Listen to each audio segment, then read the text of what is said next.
Hey everyone, welcome back to Firsthand Globetrotting.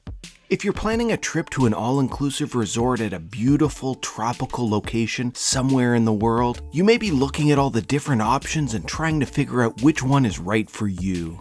I know for me, the websites and descriptions and pictures made them all look amazing, so my head was spinning trying to pick which one to book. Everyone tries to make their resort look like the best, so until you're actually there, it can be hard to tell which ones are good and which ones aren't.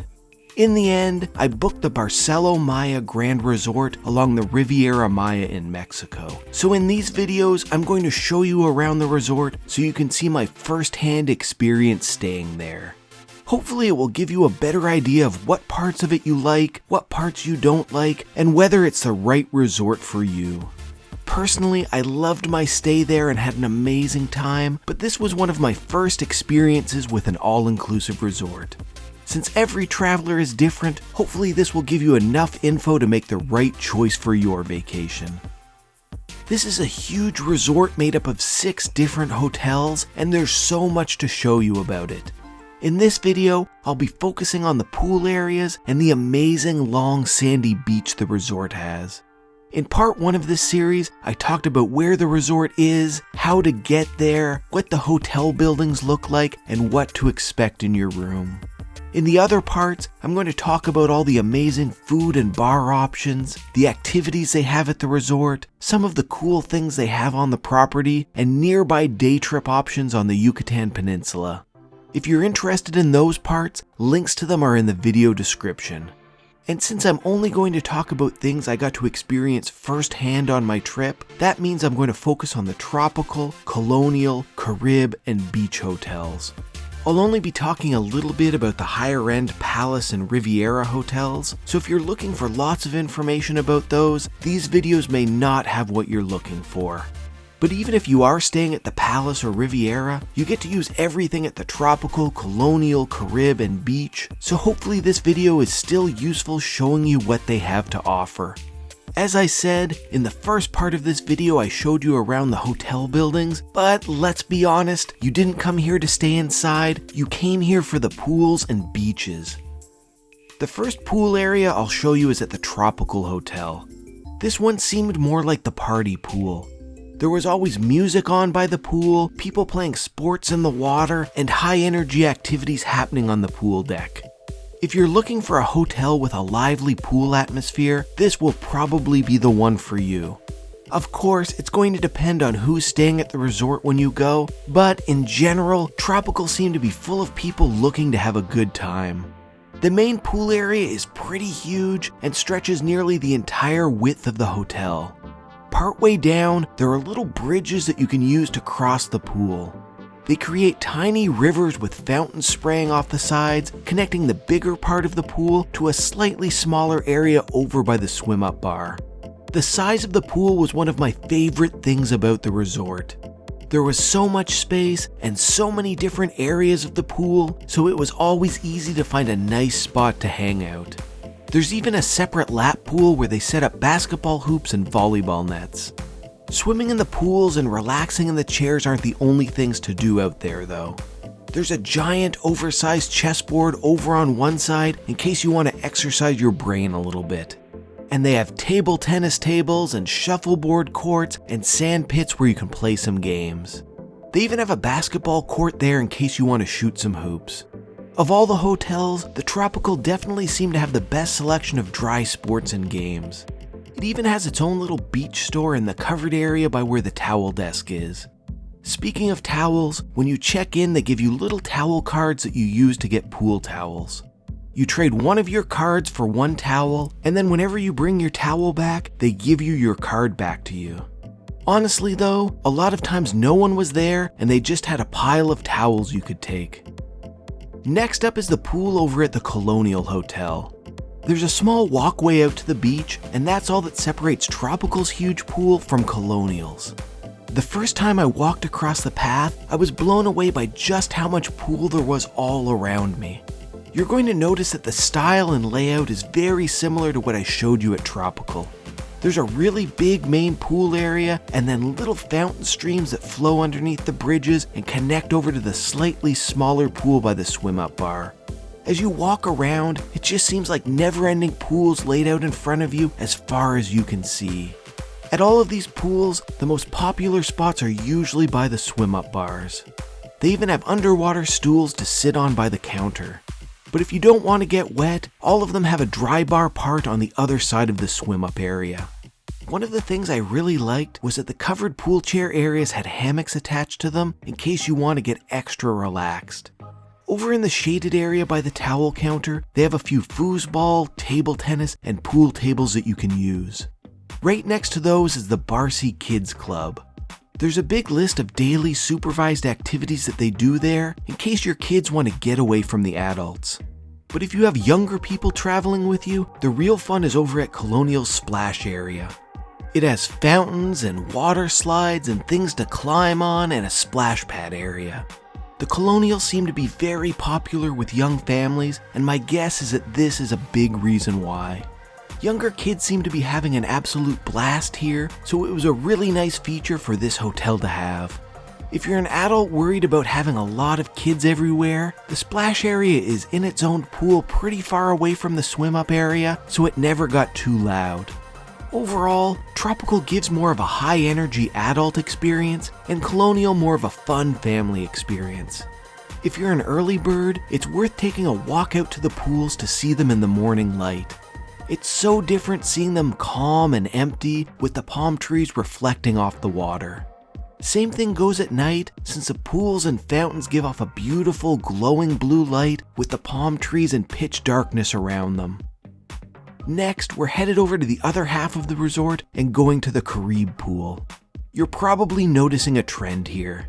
All of these hotels have big pool areas with fountains, little streams that flow under bridges, and then smaller pool sections by the bars. So, really it all comes down to which hotel you like the best and what type of atmosphere you're looking for at the pool area. Like Tropical, Caribe always had music playing by the pool and a more energetic feeling with pretty big crowds around the swim-up bars. Crib has some dry activities too, with a small hut that has some table tennis, pool, and foosball tables. But even though it seemed to have more of a party atmosphere, it does have a small splash area for younger kids. The splash park may be nowhere near the size of Colonial's, but Caribe has a much bigger Barcy Kids Club. This one not only had the indoor part, but also a complete playground outside. On one side it had a trampoline and tire swings and a play structure, and then on the other side it has another splash pad with some big palm tree fountains and even a mini golf hole. This hotel seems to have the best of both worlds, a lively pool atmosphere for adults and then lots of kids activities. The last pool area I'll show you is over at the Beach Hotel. If I hadn't told you this was a new hotel, would you have even realized it? They all have a pretty similar layout and are so big that they start to blend together after a while. This pool area didn't have any music playing, so it seemed more calm and relaxed than some of the other hotels I've shown you. But it does have a volleyball net set up in the main pool area for any of you that want to mix in some sports. And there's a lap pool in case you're in need of some exercise after all the great food and drinks. Just like Caribe, Beach has a little splash pad for kids, but it's not nearly as big as the one at Colonial. The dry activities here are similar to things I've shown you before, like a giant chessboard surrounded by a garden and a basketball court underneath some palm trees. But the thing that really sets it apart is the rock climbing wall. I was pretty surprised by how tall it was, and it really wasn't something I was expecting to see out here. And if you're feeling artsy, they have a little shop where you can buy and paint ceramics. The best way I can describe the pool area at Beach is the sporty pool area. It wasn't too loud and didn't seem like a big party spot, and everywhere you go there was sports gear to use. But if you want something even quieter, there's actually a little adults-only pool hidden away. It's not at the regular pool area, but nestled between two of the Beach Hotel buildings, giving it a more private feeling. The size is way smaller than any of the other pools, but it has its own bars and palapas you can relax in and some frog statues spraying water into the pool. Now that I've shown you all 4 pool areas, just remember that no matter which hotel you're at, you can use any of these pools. So if the one at your hotel doesn't have what you're looking for, just walk over to one of the ones you like more. In my opinion, one of the best things about the Barcelo Maya Grand is its beach. It runs all the way from the Palace Hotel at the northern end to the Riviera Hotel at the southern end, and it's around 1.2 miles long, nearly 2 kilometers.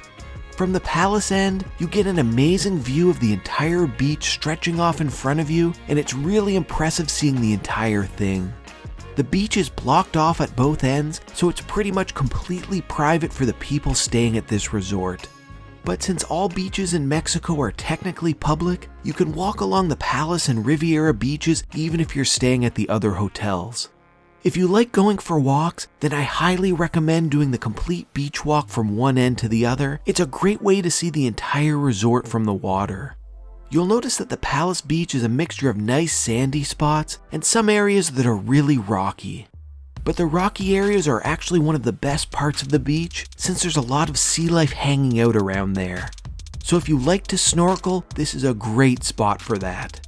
I'll talk about it more in one of my other videos, but my favorite snorkeling spot is in front of the jaguar statue. In the morning, there are even sea turtles swimming out there. All along the resort, every entrance to the beach has one of these big Mayan statues. It's almost like they're standing guard, protecting the Barcelo Maya from any trouble that may come from the water.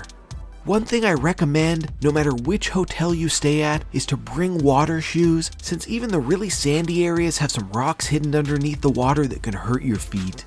Because the beach was so long, I found it was always pretty easy to find a beach chair to lay on, and there was always plenty of shade from all the palm trees.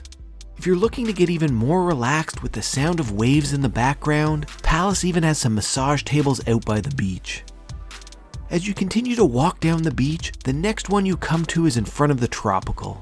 I'm breaking down these beaches by hotel, but honestly, it's hard to tell which hotel you're in front of unless you really look closely. They all kind of blend together, making one long, beautiful beach. One of my favorite things was the incredible turquoise water everywhere you look, with the palm trees slowly swaying in the breeze. This beach is very similar to what I showed you over at Palace. Some spots are really clear with nothing but sand and water, and then other parts are very rough and rocky. I found people tended to group closer to the Colonial Hotel in the sandier spots, since that was one of the places you could actually get in and play in the water. And if you're looking to do more than relax, they have a nice big open area of sand along the beach where they have a volleyball court set up. Walking a little further down, you get to the Colonial Beach. There were some sandy areas at the other hotels, but they were pretty short, only giving a little break from the rocks. Colonial has the first longer stretch of sandy beach, which is great if you're looking to splash in the water and play in the waves. When I was by the pool looking out over the beach, it was pretty much exactly what I pictured from an all-inclusive vacation. Beautiful blue water and rolling waves and endless sand and palm trees blowing in the ocean breeze. It doesn't get much better than that. If you're looking for a spot to have your feet in the sand as you walk out into the waves, then this is a pretty great place to do that. I really liked how spread out everything was. At some resorts with smaller beaches or ones that are open to the public, it can feel pretty busy with all of the people, but that was never a problem at the Barcelo Maya. I never had any trouble finding a beach chair, and if I wanted, I could usually find spots all to myself without anyone nearby. If you really want some privacy, there are even some areas a little further down without any beach chairs where you can be almost completely alone. The beaches have a colored flag system, so if you see a red one, that means you shouldn't go in the water because it's too rough and dangerous. Wait for the yellow or green flags. As you walk towards the end of the Colonial Beach, it starts getting a little rockier as you get closer to the water sports building where the jet skis and non-motorized boats are. Pretty much right in the middle of the beach, near where the Riviera Maya sign is, there's a big pier that pretty much splits the resort into two halves. You can walk out onto the pier, and you definitely should, since I found it gave one of the best views of the entire resort. Because you're out over top of the water and right in the middle of the resort, you can pretty much see every inch of sand from one end of the Barcelo Maya to the other. They let people feed fish at the end of the pier, so there's usually a huge group of them swimming around out there. Honestly, it wasn't very hard finding fish when I was snorkeling at the beaches, but if you want guaranteed fish without having to search, you can always come here. Once you cross over to the second half of the resort where the Caribe Hotel is, the beach starts getting a little rocky again. But don't worry about the rocks, because before long you get back to the beautiful sandy beaches that everyone loves. And as you'll see over the next few beaches, it's pretty much straight sandy beach from here until the end. The other thing you'll start to notice is the Riviera Hotel coming into view in the distance. It really sticks out compared to the other 5 hotels, and you won't be able to miss it as you walk down the beach. As you've seen at all of these hotels, even more Mayan statues standing guard, looking out over the ocean as everyone relaxes in the water and enjoys their vacations. Next up is the Beach Hotel. The name certainly fits, since in my opinion it had the best sandy beach of the entire resort. It's a perfect beach for getting out and splashing in the water with almost no rocks in sight. When you think of the ideal resort beach with nothing but sand and clear blue water, this is pretty much it. So I found there were always tons of people out playing in the water. But since it's so clear and sandy, the downside is that the snorkeling isn't nearly as good as it is at the other end of the resort. With all of that sand, it's a perfect spot for a game of beach volleyball, and they have a court set up to play on. At every one of the entrances from the hotels to the beach, they have little circular shower stalls where you can rinse all of that sand off. The last hotel along the beach is Riviera, and just like the Beach Hotel, it has a really nice sandy beach. It has lots of open space to play, with a volleyball court and beach soccer nets set up close to the water. The biggest thing you'll notice, and you've probably been seeing it off in the distance when I was showing you the other beaches, is that the Riviera Hotel looks much different than the other 5 hotels and has a much more modern look. As you keep walking down the beach and enjoying the sunshine, eventually the beach ends and you can't go any further. So that's it, you've walked from one end of the beach to the other and seen nearly 2 kilometers of gorgeous sand and water. What I really like is that the beach has everything. If you want the classic, picturesque sandy beach so that you can walk out into the ocean and splash in the waves, it has that. If you want rockier areas where sea life comes to hang out so you can spend the day snorkeling, it has that too. And if you want both, you can easily walk from one part of the beach to the other without having to worry about any crowds.